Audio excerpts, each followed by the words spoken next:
जो औरत कहती है अपने पति को तूने आज तक किया ही क्या है। साजिदा की चुप्पी। लखनऊ के पुराने मोहल्ले में एक छोटा सा घर था।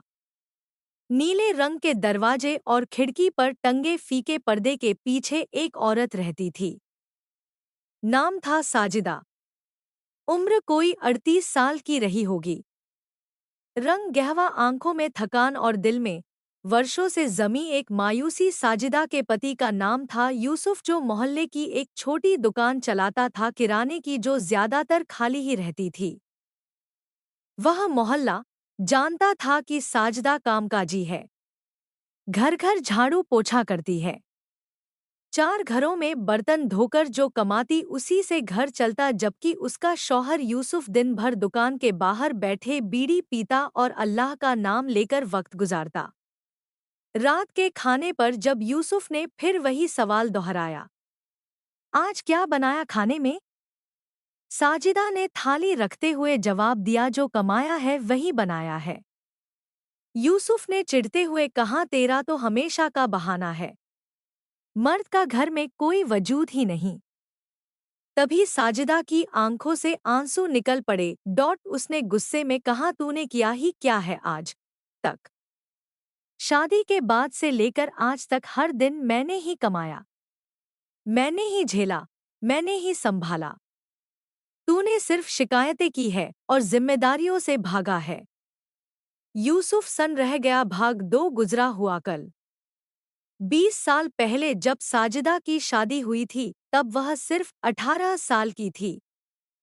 यूसुफ तब भी बेरोजगार था, मगर उसके मीठे बोल और भोलेपन ने साजिदा को यह यकीन दिला दिया था कि शादी के बाद सब कुछ ठीक हो जाएगा। शुरुआत के कुछ महीने तो यूसुफ ने मेहनत की, रिक्शा चलाया, थोड़ी मजदूरी की, लेकिन जल्द ही उसकी आदतें बदलने लगी। उसे दोस्तों में बैठना, ताश खेलना और घर से बहाने बनाकर निकल जाना अच्छा लगने लगा।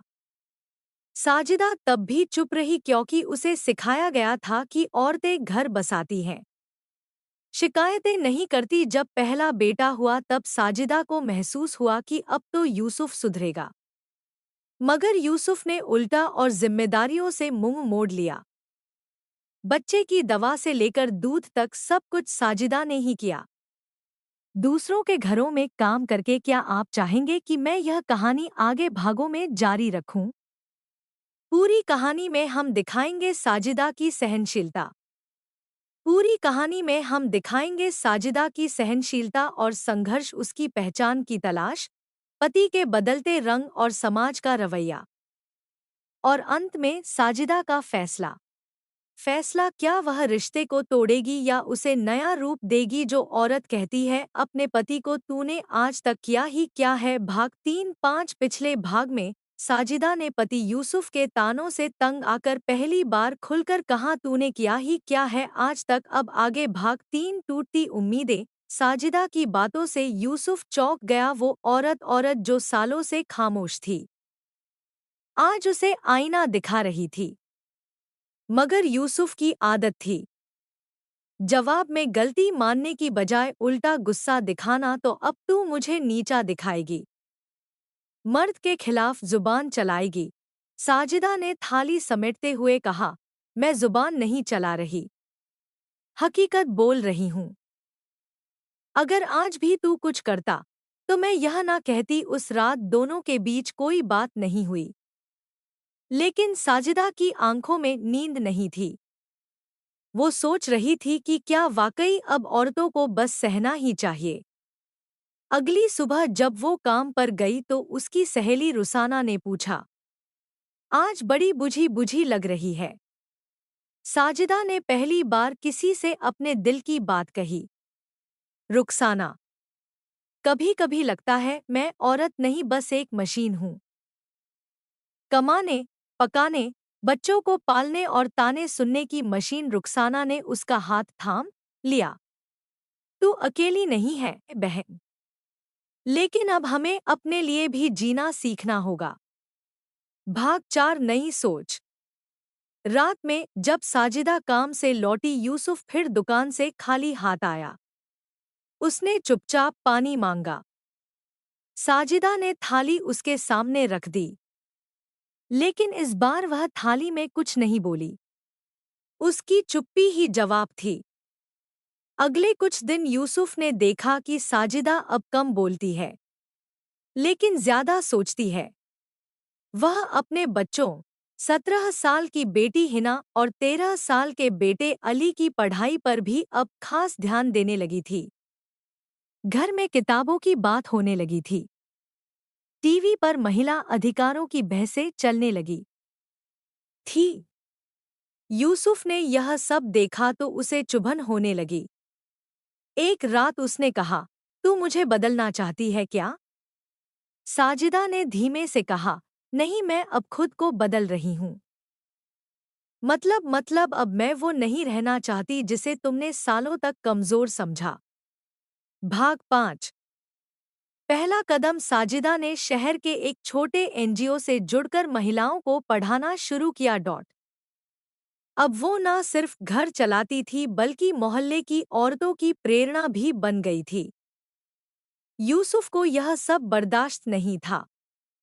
एक रात उसने गुस्से में कहा, अब तू मर्दों की बराबरी करेगी। साजिदा की आवाज़ इस बार सख्त थी। मैं बराबरी नहीं चाहती, बस इज्जत चाहती हूँ, जो तू आज तक दे नहीं सका।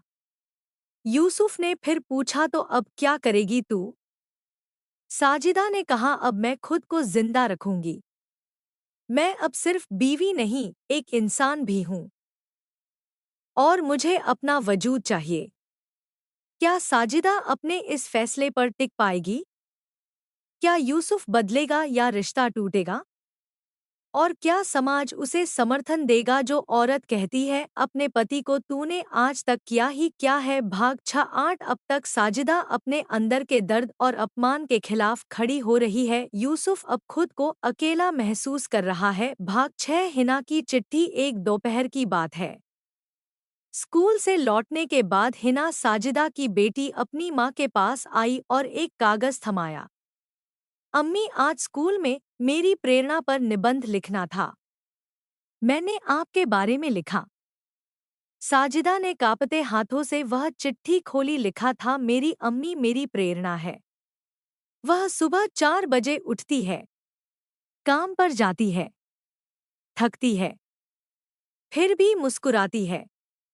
उन्होंने कभी हार नहीं मानी। उनके पास जिंदगी की तकलीफों का जवाब है। चुपचाप मेहनत करना और किसी से उम्मीद ना रखना। अगर मैं कुछ बन पाई तो सिर्फ अपनी अम्मी की वजह से। साजिदा की आंखें भर आई। उसने पहली बार खुद को कमजोर नहीं, मजबूत महसूस किया।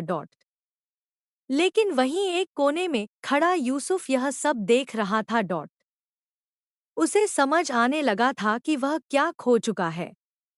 बीवी का भरोसा, बेटी की नजरों में इज्जत और एक अच्छा मर्द बनने का मौका। भाग 7। यूसुफ की बेचैनी। यूसुफ अब रातों को बेचैन रहने लगा था। पहली बार उसे अपने किए पर शर्म आने लगी थी।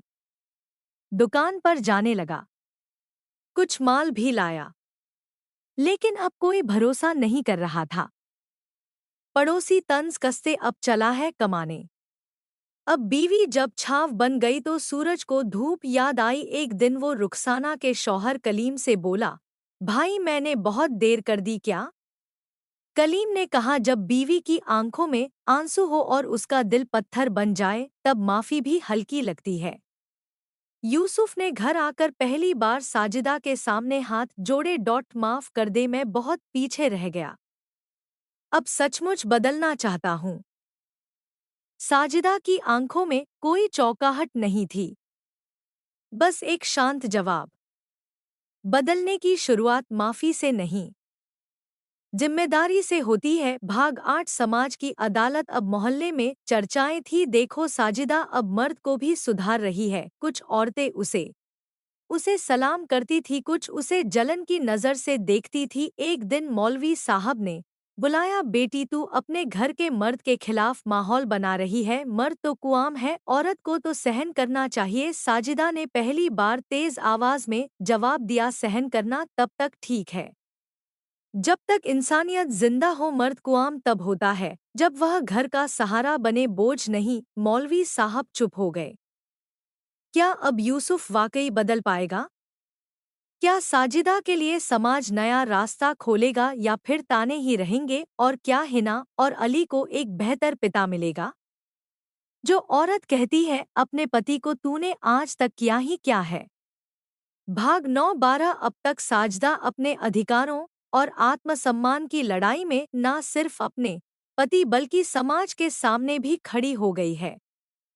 यूसुफ बदलने की कोशिश कर रहा है, लेकिन क्या अब देर हो चुकी है? यूसुफ अब रोज सुबह दुकान पर जाता, लोगों से साफ बात करता, मुस्कुराता, झूठ नहीं बोलता। वह साजिदा के कामों में भी हाथ बंटाने लगा। बर्तन धोता, बच्चों के कपड़े प्रेस करता, कभी दूध लाना तो कभी गैस भरवाना। साजिदा हैरान थी, मगर चुप उसके अंदर वह भरोसा अब भी जिंदा नहीं हुआ था जो कभी पहली बार ब्याह के बाद बना था। एक रात यूसुफ ने उसके सामने बैठकर, साजिदा मैंने तुझे सालों तक इंसान नहीं, बस एक जिम्मेदारी समझा। अब जब तूने मेरी आंखें खोल दी तब समझा कि तूने क्या क्या सहा। मैं तुझसे माफी नहीं चाहता। मैं चाहता हूं कि तू एक दिन फिर मुझ पर भरोसा कर सके। साजिदा की आंखों में आंसू थे, मगर अब वह आंसू दुख के नहीं, एक उम्मीद के थे। भाग 10। रिश्तों की सिलाई। अब घर में बदलाव आने लगे थे। हिना ने स्कूल में टॉप किया और उसे शहर के एक अच्छे कॉलेज में दाखिला मिल गया। अली अब हर शाम अपने अब्बू के साथ दुकान पर बैठता, हिसाब सीखता। एक रात जब पूरा घर खाना खा चुका था, यूसुफ ने धीरे से कहा, आज जो सब मिलकर खा रहे हैं वह तेरे ही सब्र का नतीजा है। साजिदा साजिदा ने मुस्कुराकर कहा, नतीजा तब आएगा जब तुम यह बदलाव किसी डर से नहीं, समझदारी से लाओगे। अब उनकी बातें फिर से लंबी होने लगी थी। चाय की प्याली के साथ पुराने दिनों को याद करना, हंसना, हल्की फुल्की बहस, यह सब फिर लौट आया था। मगर साजिदा अब वह औरत नहीं रही थी जो सिर्फ बीवी थी, वह अब एक शिक्षिका थी, मार्गदर्शक थी, खुद का सम्मान करना जानती थी। भाग 11। बुनियाद की मरम्मत। एक दिन मोहल्ले में महिला सम्मेलन हुआ, जहां महिलाओं को अपने जीवन के अनुभव साझा करने के लिए बुलाया गया। साजिदा को मुख्य वक्ता बनाया गया। उसने मंच पर खड़े होकर कहा, मैं कोई बड़ी पढ़ी लिखी औरत नहीं, मगर मैंने जिंदगी को अपनी किताब बना लिया है और इस किताब ने मुझे सिखाया कि अगर औरत खुद की इज्जत नहीं करेगी तो कोई उसे नहीं देगा। मैं आज भी अपनी शादीशुदा जिंदगी में हूँ, लेकिन अब मैं अपने पति की छाया नहीं, उसकी साथी हूँ। और यह बदलाव मैंने किसी चमत्कार से नहीं, अपने आंसुओं से सींची हुई हिम्मत से पाया है। पूरे हॉल में तालियां गूंज उठी और यूसुफ भी पीछे बैठा, अपनी आंखें पोंछ रहा था। भाग 12। एक नया रिश्ता। अब वो दिन आ गया था जब हिना की शादी तय हो गई। ब्याह से एक रात पहले साजिदा और यूसुफ छत पर बैठे थे। चांद की रोशनी में यूसुफ ने कहा, आज बेटी जा रही है, मगर मुझे लगता है जैसे तू फिर मेरी जिंदगी में वापस आई है। साजिदा ने धीमे स्वर में कहा, मैं कभी गई ही नहीं थी यूसुफ, मैं बस उस दिन मर गई थी जब तूने मुझे कमजोर समझा था। अब मैं फिर जिंदा हूँ और अब की बार मैं खुद को कभी खोने नहीं दूंगी। यूसुफ ने साजिदा का हाथ थामा और पहली बार पूरे सम्मान के साथ कहा, साजिदा अब तू सिर्फ मेरी बीवी नहीं, मेरी गुरु है। जो औरत कहती है अपने पति को तूने आज तक किया ही क्या है। अंतिम भाग। भाग 13-15। अब तक साजिदा अपने आत्मसम्मान की लड़ाई जीत चुकी है। यूसुफ में भी बदलाव आया है, अब वह रिश्तों की असली गहराई को समझने लगा है। हिना की शादी तय तय हो चुकी है और अली के सपनों की उड़ान शुरू होने वाली है। अब आगे भाग 13। हिना की विदाई। शादी का घर था रोशनी, हंसी, आंसू और यादों से भरा हुआ। हिना जब विदा होने लगी तो उसने अपनी माँ को गले लगाते हुए कहा, अम्मी, अगर मैं कभी अपने रिश्ते में खुद को खोने लगूं, तो मुझे आपकी कहानी याद दिला देना। साजिदा ने उसे गले लगाते, अगर मैं कभी अपने रिश्ते में खुद को खोने लगूं, तो मुझे आपकी कहानी याद दिला देना। साजिदा ने उसे गले लगाते हुए कहा, बेटी, शादी एक समझदारी है। अगर तू अपनी पहचान को कभी किसी के आगे झुका ना सके तो वही रिश्ता सबसे पवित्र होता है। यूसुफ ने भी हिना से गले लगते हुए कहा, अगर तेरे शौहर से कोई गलती हो तो पहले बात करना, चुप मत रहना। तेरी अम्मी ने सिखाया है कि एक औरत को चुप रहना नहीं, जिंदा रहना चाहिए। हिना की डोली उठी मगर उसके शब्द पीछे छोड़ गई। एक नई पीढ़ी की सोच। भाग 14। अली का सपना। कुछ महीने बीते, अली अब इंटर पास कर चुका था और उसने साइंस में एडमिशन लिया। उसका सपना था एक अच्छा इंजीनियर बनकर माँ को वह सब देना जो उन्हें कभी नसीब नहीं हुआ। एक रात वो साजिदा के पास आया और बोला, अम्मी, मैं आपको एक बात कहना चाहता हूँ। आप मेरे लिए सिर्फ माँ नहीं हैं, मेरी आइडियल है। जिस तरह आपने अब्बू को बदला, अपने हालात से लड़ी, मैं भी ऐसा ही बनना चाहता हूँ। साजिदा ने उसका माथा चूमा और कहा, बेटा, मर्द वो नहीं जो औरत को दबाए, मर्द वो है जो औरत के साथ चल सके। मुझे तुझसे यही उम्मीद है। भाग 15। समाज को जवाब। एक दिन मोहल्ले में एक नवविवाहिता औरत नजमा रोती हुई साजिदा के पास आई। उसने कहा, आपकी तरह मुझे भी कुछ कहना है अपने शौहर से, लेकिन डरती हूँ। साजिदा ने उसे बैठाया, पानी दिया और कहा, जब औरत चुप रहती है तो जुल्म मजबूत होता है। जब औरत बोलती है तो जुल्म का किला गिरने लगता है। डर मत, बस अपने मन की आवाज को पहचान, बाकी सब खुद ब खुद रास्ता बना लेगा। उस दिन साजिदा ने मोहल्ले की 10 और औरतों को इकट्ठा किया और उन्हें आत्मनिर्भर बनने की राह दिखाई। कोई सिलाई सीखी, कोई ट्यूशन देने लगी, कोई ऑनलाइन कुकिंग चैनल चलाने लगी। साजिदा अब एक औरत नहीं थी, वह एक आंदोलन थी। अंतिम दृश्य। एक शाम यूसुफ साजिदा के साथ बैठा, सूरज ढलते हुए देख रहा था।